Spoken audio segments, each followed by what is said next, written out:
la tienne. Santé.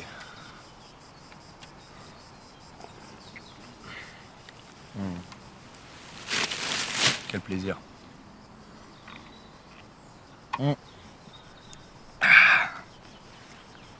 Mec, tu devineras jamais ce qui s'est passé la semaine dernière. Dis-moi. Tu vois, je t'ai dit, là, j'étais en train de débloquer les petits jobs étudiants un peu bizarres. Ouais. Mec, meilleur job étudiant, voiturier dans l'ambassade du Qatar. Non. Si. Et du coup, je dois juste garer les voitures, tu vois.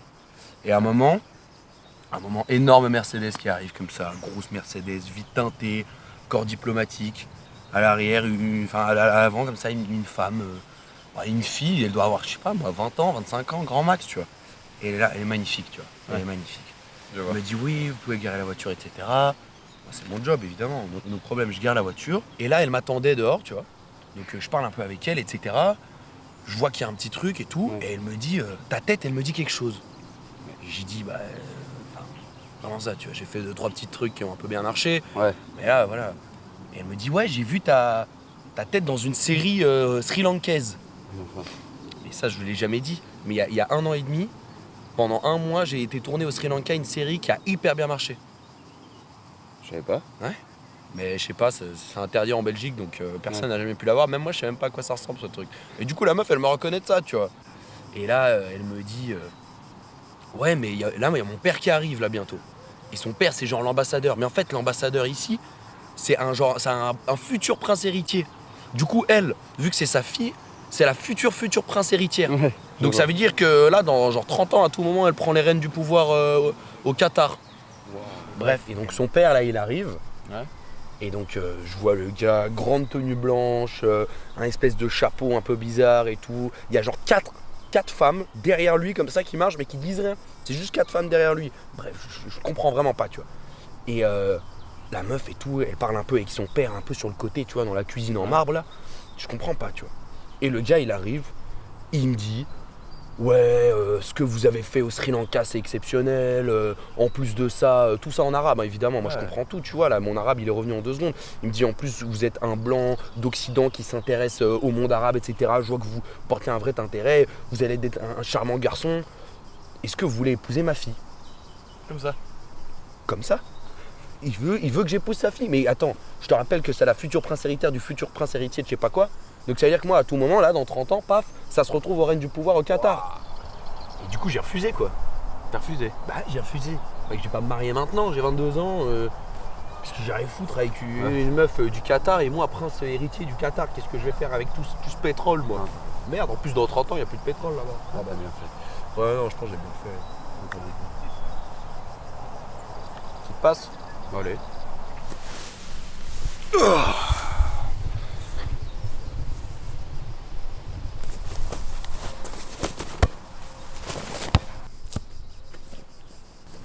Voilà.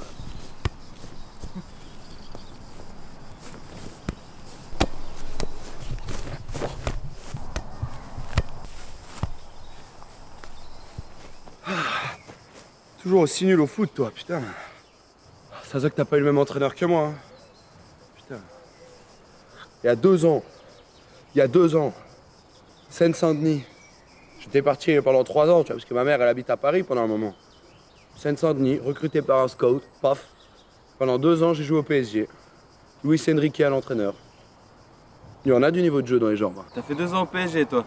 Ouais. Je savais pas. On va fumer une clope? Ouais. Allez. Je suis chaud.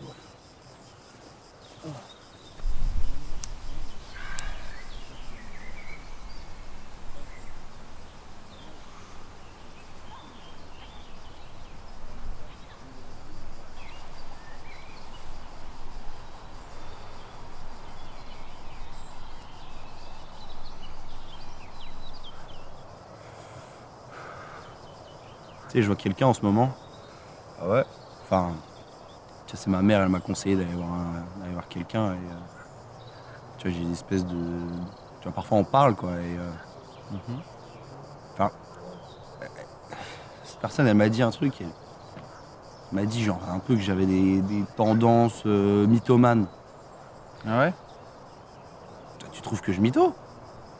Non. Enfin, tout le monde ment un peu tout le temps, mais pas plus que d'autres en tout cas. Non, mais, enfin, Ouais, tu vois, il m'a quand même beaucoup parlé de ça, etc. Et moi, je comprends pas. Tu vois, mais, enfin, genre, honnêtement, dis-le-moi sincèrement. Tu trouves que, genre, quand je raconte des histoires et tout, tu penses que c'est faux? Non, moi je te crois. Parfois, ouais, t'exagères un peu, mais. Attends, mais pour toi, je suis un menteur là? Mais non, c'est juste que parfois, t'extrapoles un peu, quoi. Comment ça, j'extrapole un peu? Genre là, pour toi, tout ce que je te dis, 100% c'est faux. Mais non. L'histoire du pompier, c'est faux. Non plus. L'histoire en Irlande du Nord, c'est faux là aussi, ce que je t'ai raconté là. Mais non, mais parfois, j'ai l'impression que tu romances un peu, quoi. Je ne dis que la vérité, je dis 100% la vérité. De toute façon, vérité ou mensonge, ça change rien. Hein. Mais non, mais de toute façon, je te le dis, je dis toujours la vérité, moi. Non, mais je te crois, je te crois.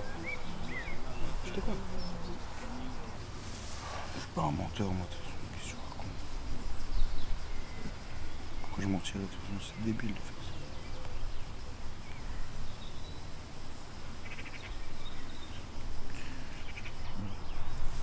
Baptiste. Oh. Baptiste. Quoi? C'était quoi encore l'anecdote où t'as fait un concert avec Elton John là? Ah, le concert avec Elton John? Ouais. Ouais, gros, incroyable cette histoire.